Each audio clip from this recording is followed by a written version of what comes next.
Nathan, last week, Tom and Andrew introduced us to this idea that we were designed for a life of intimacy, and yet we so rarely experience it. We often feel stuck, don't we? And we try harder, we work at it, we try to do this. And it made me think back as I was reflecting on it, going back to even 2 weeks ago, just how the Great Commandment almost becomes our problem. It's this setup that we just, trying harder isn't enough. I mean, you feel that, don't you?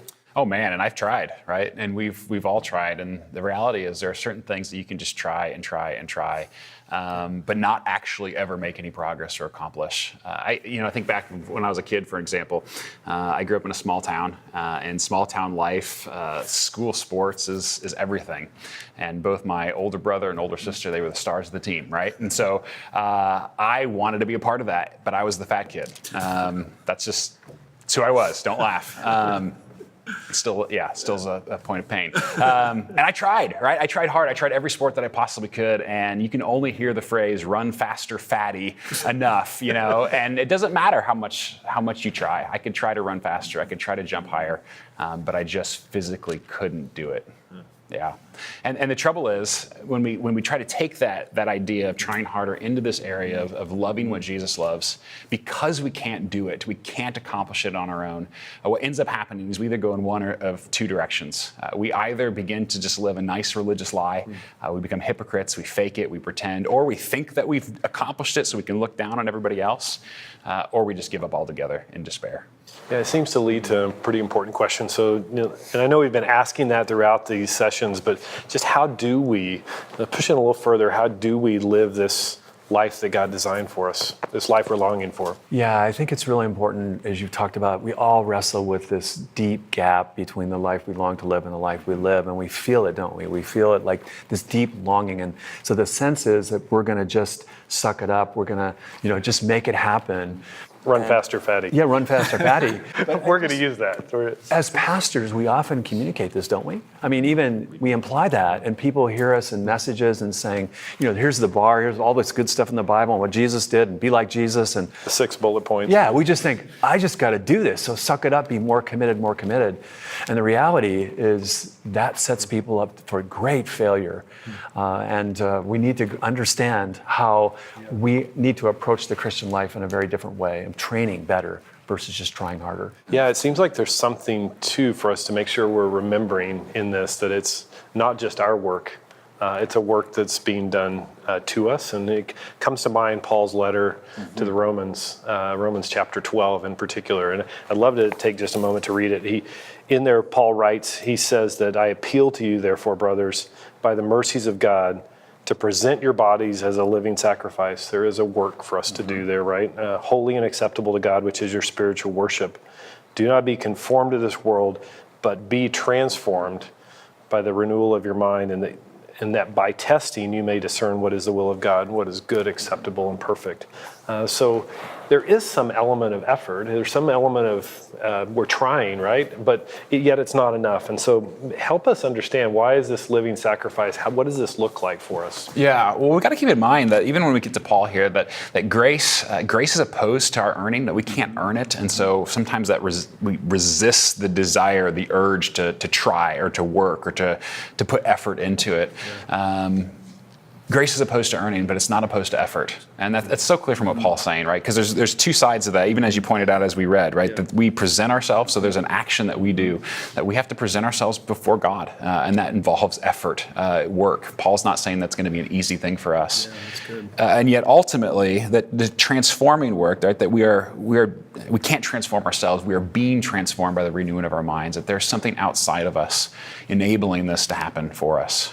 Yeah, so any handles that you have that maybe help you in thinking through what that looks like? Yeah. Well, actually, one of the most transformative things I heard was after I arrived on staff at Christ Community is Dallas Willard's work on vision, intention, and means. And for him, I mean, this theory, I mean, it changed me. It changed how I even view all of these things.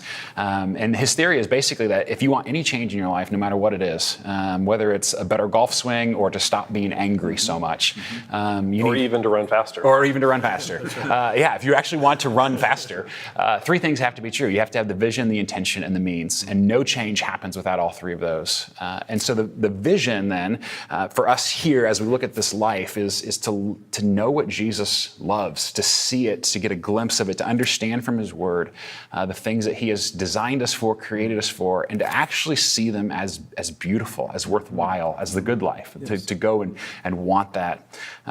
It's got to start with that vision. But there's more to that. I mean, you can't just have this picture, right? So, I mean, Yeah, because if you stop there, I mean, great, we see it and it's awesome and maybe we even want it. But if we don't actually decide or intend to go and get that life, then nothing's going to happen.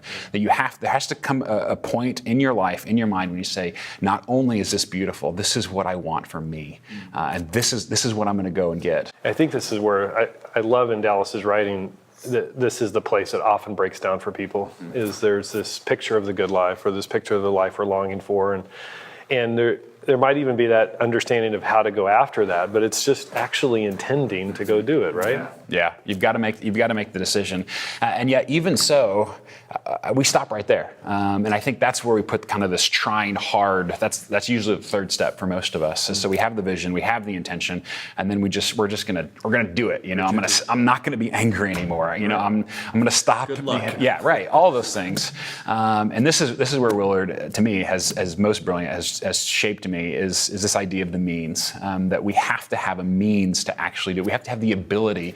And for him in this, and I think this is true, it's the spiritual disciplines. It seems, the spiritual disciplines, as he introduces that to us, it's a very pastoral concept. Maybe let me put it that way. So help us with a little bit more with just understanding that. What are some of the spiritual disciplines? What do those look like? How do they take shape in our lives? Yeah, well, just a few examples, it would be like Bible reading, prayer, solitude, celebration, fasting, spending time in community, right? Fellowship, those kinds of things. All of those would be examples of disciplines, and lots others, certainly. But essentially, a spiritual discipline then, again, with Willard's definition, is something that we can do that enables us to do something we can't do by direct effort. And that to me, that's a game changer. Let me even just say it again. It's something that we can do. We can actually choose to engage in to enable us to do something we can't by direct effort. And so for me, I mean, even the example going back to, trying to be better at sports and to run faster, I couldn't just try harder to run faster. But what I could do, and I learned this finally in college, is I could start to eat healthier and I could start to exercise more and I could begin to run slow so that I could train to run fast and to learn to do that in my own life.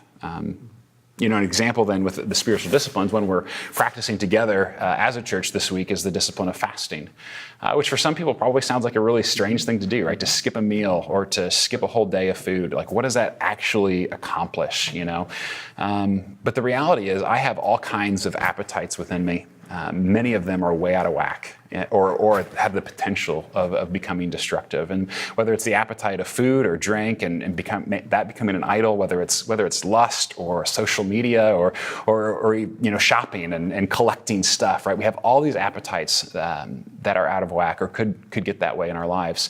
And I can't just try to not do those things. I've tried to not do those things and I failed way too often. And so I can't just try, but what I can do is I can fast. I can slowly over time teach myself through the fasting and drive this idea deep within me that my appetites aren't in charge of me. They don't control me. They're not the boss of me. Yeah. And I love where Nathan's going, Kevin, is the very word appetite captures a sense of desire and love. Yeah. Because one of the things we've said over and over again is that the Great Commandment calls us to love rightly, that living rightly is not just believing rightly, it's loving rightly. And these spiritual disciplines, even that Jesus practiced, Okay, Jesus practiced these as we follow him. Help us to order our loves rightly, because we can't do that, can we? We can't love the right things in the right way without Jesus teaching us how to do that in his yoke. And as we walk with him, it's not just trying harder, it's training better with him. And when we do that, we embrace his precepts and practices. And that's where Dallas Willard really brings this home, that these means and intention are found in the yoke of Jesus that reorders our loves, which is at the heart of what we're wrestling with, isn't it? I love the way he talked about it, that we train off the spot for that moment when we're on the spot. And I think that this exercise in fasting is really one of those, right? We're disciplining ourselves. We're learning to deny, or learning to not take every urge. And fasting is one of those practices where that urge comes along so that we're ready to love rightly or to live rightly. And yet, Tom, the disciplines can become a form of legalism. And so as we wrap up this session, maybe just help us a little bit of how do we make sure we keep grace at the center? Yeah, I think that's a really important question, because the tendency for us is to try harder. I mean, just strap it on and try it harder. And so when we understand that the great invitation of the yoke follows the cross is at the foundation of the Christian life. And the cross leads us to the yoke. If we put the yoke in front of the cross, we have a problem. But if we understand the cross and that Jesus finished work on the cross, he finished it, we're fully accepted by grace in him, right? Then we have the freedom and the gratitude. It's like the yoke is then the welcome mat behind the cross. It invites us into this life that we long to live. And it's a life of gratitude, joy, of intimacy, and reordering our loves. It's not a life of I have to, it's a life of joy that I get to do this with Jesus.